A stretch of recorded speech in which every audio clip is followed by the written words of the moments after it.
Evangelio del día domingo 25 de mayo de 2025. Sexto domingo del tiempo de Pascua. Lectura del Santo Evangelio según San Juan, capítulo 14, versículos del 23 al 29.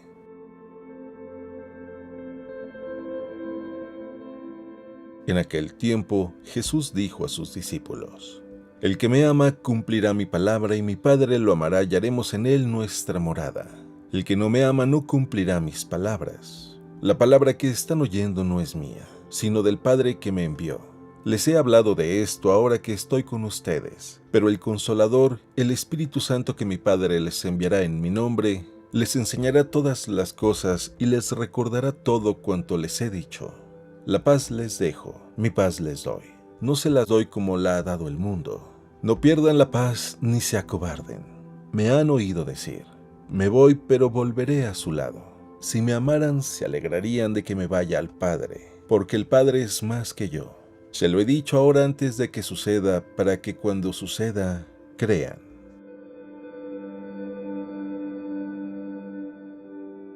Palabra del Señor.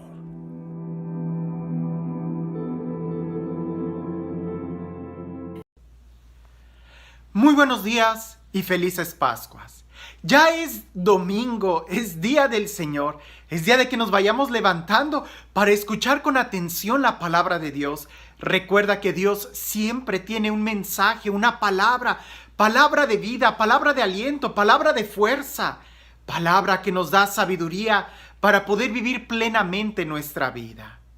El día de hoy las lecturas están muy ricas en significado y tienen mucha sabiduría. Desde la primera lectura, cómo los apóstoles empiezan a enfrentar muchos problemas en la comunidad, y es precisamente reunidos en un concilio donde Dios les habla y empieza a perfilarse cómo va a ser la vida cristiana. La segunda lectura, la lectura del Apocalipsis, nos sigue mostrando pudiéramos decir, no utopía, sino esa esperanza que tenemos de vivir en la Nueva Jerusalén, de que todo será nuevo, de que es Dios quien viene a nosotros. Y el Evangelio siempre tan realista, el Evangelio siempre que nos está confrontando, el Evangelio que es palabra de Dios y que incluso es Dios mismo quien llega a nuestro corazón. Creo que el día de hoy, los que están enamorados, los novios, van a poder entender un poco mejor qué es lo que Jesús nos está tratando de decir o que les dice a sus discípulos en ese discurso de la última cena. Aunque son palabras que ya hemos oído mucho, el matiz y la profundidad con la que Jesús lo dice es completamente diferente. Jesús en el Evangelio empieza diciendo así: si alguno me ama, guardará mi palabra, y mi Padre le amará, y vendremos a él y haremos morada en él. Pareciese que pudiéramos hablar de tres movimientos de Dios, y Dios quiere el más profundo. El primer movimiento es de que Dios está allá, ¿verdad? Cuando se reveló a Moisés era un Dios lejano, un Dios que apenas iba a empezar a caminar con el pueblo. Con Jesús es Dios que camina, es Dios que se manifiesta, es Yeshua, Dios con nosotros, el Emmanuel, es Dios con nosotros. Pero Dios quiere más, quiere llegar a estar en nuestro interior. Por eso cuando celebramos el día de Pentecostés es Dios en nuestro interior. Y estas palabras son muy profundas y no lo malinterpretes. Alguien pudiera decir, bueno, es que Dios nos está dando condiciones para que Él nos ame. No, observemos muy bien. Si alguno me ama, guardará mi palabra, y mi Padre le amará, y vendremos a Él, y haremos morada en Él. No está hablando de que Dios está afuera. No está hablando de que Dios estará con nosotros, sino que Dios quiere hacer su morada en nosotros. Empecé diciendo que los enamorados pudieran entender mejor este ejemplo. Trata tú también de imaginar o de sentirlo. Una cosa muy diferente es saber que alguien te ama. Y otra cosa es experimentar ese amor. Jesús ha estado diciéndonos a lo largo de todo el Evangelio que Dios nos ama. Y toda la Sagrada Escritura está llena de textos que nos reafirman el amor eterno de Dios para con nosotros. Pero es precisamente en este texto donde gira de el conocimiento a una experiencia. En el libro del Apocalipsis dice que Dios está tocando a la puerta de nuestro corazón y si alguien le escucha y le abre, Él entrará y cenará en él. Bien, este texto nos dice, pudiéramos decir, antes Dios nos ama, eso nos queda claro. Pero si tú quieres que entre a tu corazón, tienes que cumplir los mandamientos. Pareciese que la forma de experimentar el amor de Dios, no solamente de conocerlo, es amándolo a Él. Por eso Jesús dice, si alguno me ama, guardará mi palabra. Y guardar su palabra es abrir la puerta y que Él entre a nuestra vida. Los enamorados no se conforman solamente con saber que la amada o el amado lo aman, sino que quieren que entren, le abren la puerta para que entren a su corazón. No es solamente saber que sí, yo sé que Él me ama. No, pero lo sientes. ¿No te gustaría sentir su amor? ¿No te gustaría sentirlo cerca? Bueno, es lo que Jesús les está diciendo. El Padre te ama, Dios te ama, pero Él quiere que tú experimentes su amor y la única forma de que tú experimentes el amor de Dios es amándolo a Él. ¿Qué es que esto suena muy difícil? No. Jesús continúa diciendo, os he dicho estas cosas estando entre vosotros, pero el Paráclito, el Espíritu Santo, el que el Padre enviará en mi nombre, os lo enseñará todo. Es que cuando recibimos el Espíritu Santo, el deseo de amar a Dios brota desde nuestro interior. El deseo de cumplir los mandamientos de Dios está inherente a nuestro ser, está inscrito en nuestro corazón. Alguien decía, padre, pero es que es muy difícil ser cristiano el día de hoy. Yo les digo, no, es mucho más difícil no ser cristiano el día de hoy. Porque tendrías que ir en contra de los deseos de tu corazón. Tendrías que sufrir todo el tiempo una soledad, una apatía, una angustia. No, es mucho más difícil no ser cristiano. Entonces, seguir los impulsos del Espíritu Santo es aprender a amar a Dios. Y los discípulos nos dan prueba de esto. Cuando ellos estaban con Jesús, daban cada regazón. Parecía que no entendían muy bien. Pero es cuando reciben el Espíritu Santo que este conocimiento de Dios se va haciendo cada vez más progresivo, más profundo. Si leemos en Hechos de los Apóstoles, vamos viendo cómo van creciendo en la experiencia de Dios.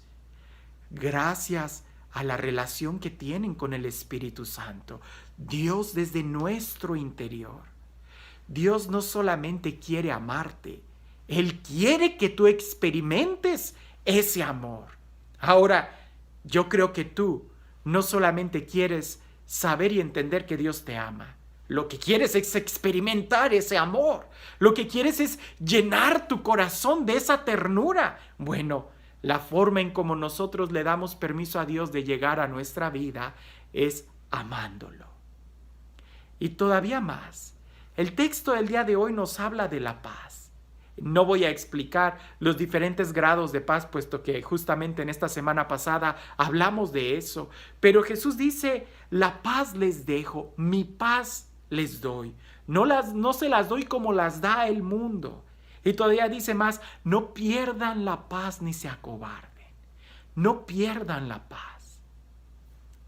Esto es interesante porque la paz no es algo que alguien te quite.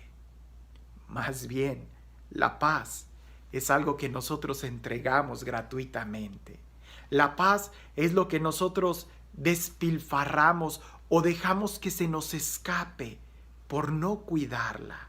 Por eso Jesús dice, no pierdan la paz. ¿En qué momento pierdes tú algo? Cuando no lo estás cuidando. ¿En qué momento pierdes tú un objeto? Cuando lo pierdes de vista. ¿En qué momento pierdes una persona, una amistad? Cuando no la procuras. Jesús dice, no pierdan la paz. Y es que la paz no es algo que alguien nos lo quite. Y es que esto suena muy contradictorio quizás a la experiencia diaria, pero si tú te detienes a meditar en cada momento, cuando tú pierdes la paz, te das cuenta que no es tanto lo que los otros hicieron contra ti, sino lo que tú hiciste con esa situación. Es decir, tú podrás estar en medio de una discusión, en medio del tráfico, en medio de algún problema muy fuerte, pero al final eres tú quien decide si entregas la paz, si la pierdes o si la conservas. Más bien, lo que nosotros deberíamos de hacer es observar la paz y cuidarla como un tesoro. ¿Por qué? Porque somos nosotros quienes damos la paz, quienes la perdemos, quienes la hacemos que se nos escape, la entregamos. Y no como Jesús nos la entrega, sino que simplemente la tiramos. Jesús nos está dando su paz, la paz que proviene de un corazón enamorado, la paz que proviene de la seguridad de saber que hacemos lo correcto, la paz que solamente puede provenir de Dios. ¿Qué es lo que nosotros hacemos con la paz? Hay que cuidarla, hay que conservarla. Hace poco tuve la oportunidad de volver a leer la biografía de Felicitas, que es una santa que mencionamos en una de las plegarias eucarísticas, que murió en el siglo II. Y es impresionante cómo ella conserva la paz, aún en manos de sus verdugos. Y por ahí hay ese momento en donde la van a decapitar y ella se detiene un momento y se empieza a arreglar, ¿verdad? Ella muy tranquila. Oye, la van a matar y ella conserva la paz. No, es que nadie te pudiera quitar la paz si tú la estás cuidando. Conservemos la paz. No dejes que nadie te la quite. No, nadie te la puede quitar. Eres tú más bien quien la regala, quien la tira. Porque si en medio del tráfico logramos observar que lo más importante es conservar la paz, porque en la paz es donde nosotros crecemos, en la paz es donde nosotros maduramos, en la paz es donde nosotros encontramos la armonía, en la paz es donde nosotros encontramos a Dios y donde Él nos encuentra. Este Dios, el Dios del amor, el Dios de la paz, el Dios de la justicia, el Dios que nos busca, el Dios que aunque nos ama tanto nunca nos va a violentar, sino que espera una muestra de amor de nosotros hacia Él, para que Él pueda darse completamente a nosotros. Que sea Él quien el día de hoy te bendiga, en el nombre del Padre, del Hijo y del Espíritu Santo. No te conformes solamente con saber que Dios te ama. Da el paso de empezar a amarlo guardando los mandamientos y entonces te darás cuenta que es mucho más profundo el dejar que Dios venga a nuestro interior, porque Él quiere hacer su morada en nuestro corazón. Dios no habita en templos hechos por manos humanas. Él quiere llegar a nuestros corazones y es ahí donde Él quiere morar. Ama a Dios, cumple los mandamientos y dale la oportunidad y verás qué bueno es el Señor. Que tengas un excelente domingo.